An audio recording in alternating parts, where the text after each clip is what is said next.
جی السلام علیکم ورحمۃ اللہ وبرکاتہ۔ بہت ساری دعائیں آپ کے لیے۔ میں نے 22 فروری کو ستارہ زحل کے کمبسٹ ہونے کے بارے میں ایک ویڈیو کچھ دن پہلے بنائی تھی۔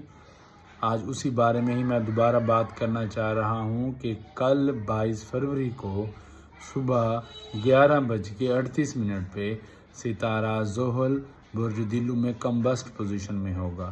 میں پھر بتاتا جاؤں کہ جو لوگ جادو کا شکار ہیں یا جو لوگ جادو کا علاج کروا چکے ہیں یا کروا رہے ہیں، کل کا دن، پرسوں کا دن اور پھر نیکسٹ ڈے ان کے لیے کچھ اچھا ثابت نہیں ہو سکتا۔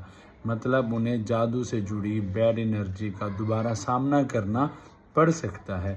برائے مہربانی آپ کا کوئی بھی برج ہے، کوئی بھی زوڈک سائن ہے، آپ کا کوئی بھی ستارہ ہے، کوئی بھی اگر آپ کے ساتھ سچویشن چل رہی ہے جادو سے جڑی یا پیرا نارمل ایکٹیویٹی سے جڑی، تو برائے مہربانی کل کا دن، پرسوں کا دن اور اگلا دن آپ کے لیے بڑی اہمیت کا حامل ہے۔ آپ اپنے برج سے جڑا نہ صرف صدقہ کریں بلکہ آپ نام کا اسم اعظم پڑھیں۔ ہر نماز کے بعد 3 بار سورہ فلق اور 3 بار سورہ والناس بھی لازمی پڑھیں۔ میں آپ کو ایک بات بتا دوں کہ کوئی بھی آپ ریمیڈی استعمال کرتے ہیں وہ آپ کو فائدہ دیتی ہے، ایسٹرالوجی سے جڑی ہو یا عملیات سے جڑی ہو، ٹھیک ہے جی، فائدہ وہ ضرور دیتی ہے، ٹھیک ہے۔ اگر ساتھ میں آپ اپنے نام کا اسم اعظم پڑھتے ہیں تو اس ریمیڈی کے آپ کو 100% فائدے ملتے ہیں۔ نام کے اسم اعظم سے مراد اللہ رب العزت کا وہ نام مبارک ہے جس کے اعداد قمری اعداد اور آپ کے نام کے قمری اعداد آپس میں جڑے ہیں، مطلب ایک ہے، تو وہ آپ کے نام کا اسم اعظم ہے۔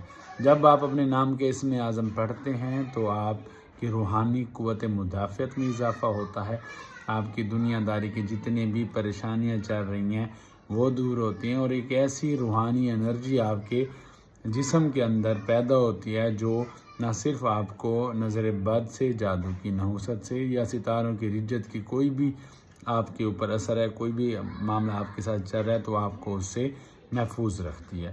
تو اپنے نام کے اسم اعظم کو اپنے نام کے اعداد کے مطابق پڑھا کریں۔ اگر آپ نے نام کے اعداد کے مطابق پڑھنے ہیں تو بعد نماز عشاء پڑھیں، اور اگر آپ ورد رکھیں دن بھر تو بھی بہتر ہے۔ ایک بار میں پھر تاکید کر رہا ہوں کہ کل 11:38 کے بعد آپ لازمی کچھ صدقہ کریں۔ جو صدقہ آپ کے برج سے جڑا ہو وہ کریں تو زیادہ بہتر ہے۔ اگر آپ کے برج کا صدقہ کون سا ہے آپ جاننا چاہتے ہیں تو کمنٹ کر دیں، میں انشاءاللہ تعالیٰ بتا دیتا ہوں۔ اگر آپ کو نہیں پتہ تو پوچھ لیں، اور اگر آپ کو پتہ ہے اور وہ آپ کے ایکسیس میں نہیں ہے وہ صدقہ تو کچھ بھی صدقہ کر دیں۔ رب کریم ہم سب کو ہر برے لمحے سے، ہر شر سے محفوظ رکھیں۔ آپ کے لیے بہت ساری دعائیں۔ السلام علیکم ورحمۃ اللہ وبرکاتہ۔